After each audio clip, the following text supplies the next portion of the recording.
Anne-Sophie, oui. Vous mettez en lumière ce matin une belle action caritative. Il y a du sport et de la générosité dans votre chronique. Oui, et j'aimerais, Virginie, que vous me laissiez l'occasion de rendre à César ce qui est à César, parce que vous le savez, la famille France 3 est une grande famille. Puis un jour, je reçois un petit coup de fil d'un de nos collègues, Wilfried, que vous connaissez bien, qui fait beaucoup de vélo, et qui me dit « Tiens, Anso, les rayons du cœur, ça pourrait être un joli coup de cœur pour toi dont vous êtes formidable. » Eh bien, merci Wilfried, parce que c'est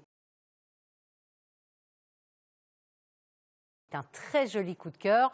Avant d'en savoir un peu plus, je vous propose de partir à la rencontre d'Emmanuel Verfailly. Le voici tout de suite. Bonjour Anne-Sophie, ici Emmanuel des Rayons du Cœur. Donc avant tout, je tiens à te remercier pour cette mise en avant et mise en lumière. Donc les Rayons du Cœur, c'est un voyage itinérance à vélo autour de France qui dure 5000 km dans le but de soutenir l'association Le Petit Monde d'Ecclésiaste. Ecclésiaste qui est une petite fille de 3 ans et demi atteinte du syndrome de Rett. C'est une maladie dégénérative d'un point de vue cognitif et d'un point de vue physique. Durant ce voyage, qui va durer donc 51 jours, je ferai une initiation au tennis gratuite pour tous les enfants sur chaque ville-étape, étant enseignant de tennis spécialisé. Si vous voulez nous retrouver et suivre cette aventure, je vous donne rendez-vous sur tous les réseaux sociaux, donc Facebook, Instagram, vous tapez les Rayons du Cœur.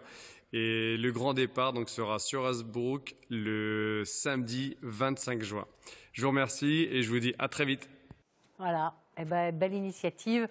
Avant de découvrir, on va parler un petit peu de Emmanuel Manu, maintenant quand je l'appelle. Bonjour Manu, c'est Anso de France 3. Donc voilà. En fait, Emmanuel est prof de tennis depuis plus de 15 ans dans la région, à Merville, à Nieppe, et il a 3 habilitations pour des personnes atteintes de handicap, donc handicap physique, il fait du paratennis, handicap moteur, il fait du tennis adapté, ou bien pour des personnes souffrant de maladies graves, comme par exemple un cancer, ou etc. Il est vraiment spécialisé dans ses cours de tennis pour ce public-là. Et dans ses élèves, eh bien, il a un papa qui déjà lui-même est atteint d'une invalidité, qui a une petite fille qui a quelques années, ecclésiaste, et il parle avec ce papa et il découvre que cette petite fille souffre du syndrome de Rett. Donc, ecclésiaste a besoin de soins qui sont très lourds. Évidemment, elle ne va pas pouvoir marcher, se déplacer toute seule.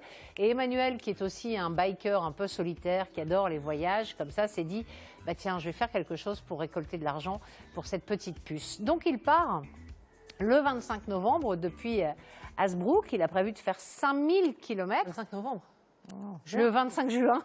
J'étais en train de me dire, est-ce que c'est bien Vous faites bien, Virginie. Non, mais là, ça, voilà, le 25 novembre, il sera rentré depuis bien longtemps, Emmanuel. On espère pour lui. Voilà, il part et il va faire plein d'étapes pour faire 5000 km.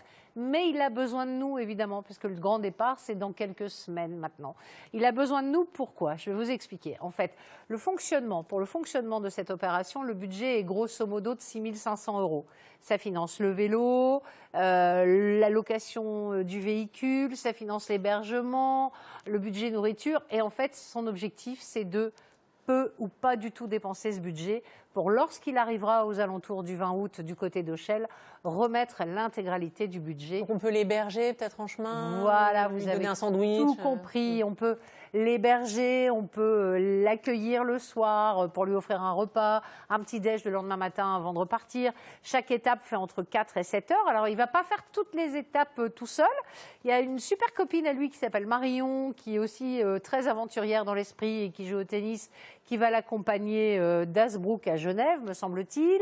Il a trouvé 2 personnes qui vont l'accompagner au volant du véhicule. Il y en a une... bien le je fais bien les mouvements. Hein. Ouais. Ça, excusez-moi, c'est le fait d'avoir un fils sourd. J'ai toujours tendance à faire les gestes en même temps que je parle. Voilà, donc il a 2 personnes qui vont l'accompagner au volant de la voiture.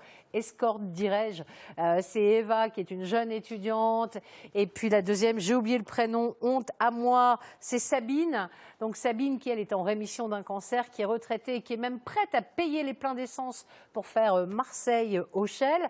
Donc on va éviter que des gens Sabine participe à tout ça. On se dit, voilà, c'est une organisation, une idée, avec beaucoup de cœur, vous l'avez dit. C'est une belle histoire avec de l'amitié.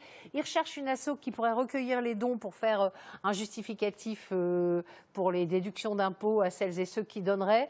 Donc voilà, vous le retrouvez sur Facebook, Les Rayons du Cœur, donc l'association caritative.